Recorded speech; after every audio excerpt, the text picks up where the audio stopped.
And then let's just finally look at Green Bay and Philly. This is a very interesting matchup and handicapping scenario. Green Bay, of course, looked very alarmingly sluggish on offense in their last game last week, which was a very important game against the Bears. They've also looked great at times this year, at times like a legit Super Bowl team. But Philly, when Michael Vick is healthy and playing at full intensity, they've just looked unstoppable. Green Bay does have a great defense and pass rush, and Vick has struggled when pressured this year, especially against the blitz. So it'll definitely be a strength versus strength showdown in that regard. And this, to me, is looking like a game where a blowout by either team wouldn't be a huge surprise. So I don't see either side as being one that's very attractive to me. With Philly as a 2.5-point favorite, I'm wondering what your takes on this game are, and if you see any value anywhere, if there's too many unknowns for your liking. Scott, what do you think? I like Green Bay in this game. Full disclosure, I bleed green and gold, so you have to be able to separate that if that's my rooting interest or if I am on target here. But I think something that gets undervalued quite a bit is Green Bay's defense. Their defense has played unbelievable this year. They've had some injuries, but some of the guys that they've actually replaced their injured players with, Desmond Bishop replacing Barnett, it might actually end up being a lot better than Nick Barnett. They lost their safety early in the year, but he was a rookie. They've replaced him with other safeties. And to get Cullen Jenkins back in this game on the defensive line, that will help them a lot. This defense is unbelievable. They were second in the league in giving up points. In their last 9 games, they haven't allowed more than 20 points, other than the New England game. But let's remember, that's the game when Matt Flynn played, and they returned an interception for a touchdown. And unfortunately, they let the offensive lineman return the kickoff down to the 4-yard line, which accounts for another 7 points. So they really only gave up 17 points to New England's offense. So this defense has played unbelievably well. They can put pressure on them. They won there, obviously, early in the year, 27-20. But Kevin Cobb obviously started that game, and they basically shut him down. Vic came in and actually ran for over 100 yards against them, moved the ball fairly well on him, but I think that was more to them just not being able to game plan. And the recipe to stop Vic, I think, has kind of been written in the last few weeks with what the Vikings did to him. The Packers obviously will try to pressure him a little bit. So, I think the offenses are pretty much equal if Vic is on, but the defenses are dramatically different here. Philadelphia gave up almost 24 points this year. They've been savage with injuries on the defense. Stuart Bradley's going to be out more than likely. They lost their safety, Allen, earlier in the year. They lost Graham on the defensive line.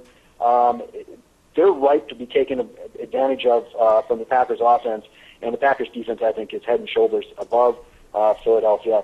I like Green Bay plus the points, and I would actually look at the under here. Only fear of taking the under is if Green Bay would explode against this defense. But they should shut down Philly, I would think, and not really give Philly more than maybe 20 points in this game. That's an interesting analysis. Zach, what does your math say, and how much do you trust it on this game? That's a really good question, Peter. And our math is it's really bizarre here. If you can get the game at Philadelphia -2 instead of 2.5, we'd actually put our clients on the money line here.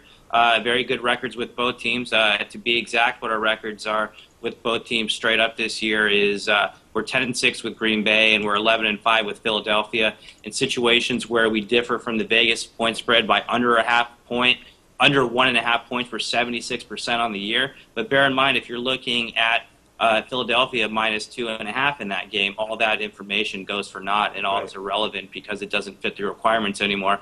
So it's really a matter if you want to haggle for the half point. If you do, then we'd recommend Philadelphia on the other on the money line. But realistically speaking, we can't give a strong play either way here. The numbers just don't support it. Too much around 500 and too much haggling for a half point to lay odds.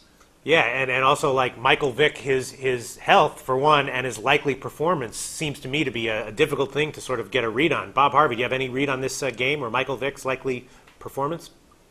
Well, Michael Vick's got a severely bruised quad, but he's going to play. But he's going to be slowed down. It's not going to be the same Michael Vick who turned in a few MVP type performances during the middle of the season. I've got this game, Packers winning it by 5. So I really like Green Bay, and I think it's Scott who also likes Green Bay and maybe is afraid of the hometown affiliation or whatever. But Scott, I like Green Bay as well. My only concern, and it really happened with both teams, is I'm not sure what to make of either offense. The Packers struggled to get 10 points against the Bears, and the Bears weren't really playing for much in that game. And the Packers lost back on December 12th to Detroit. Again, they scored 3 points, lost the game 7-3. So which Packer offense shows up? Is it the one that scored 45 against the Giants, or is it the one that scored 3 points against Detroit?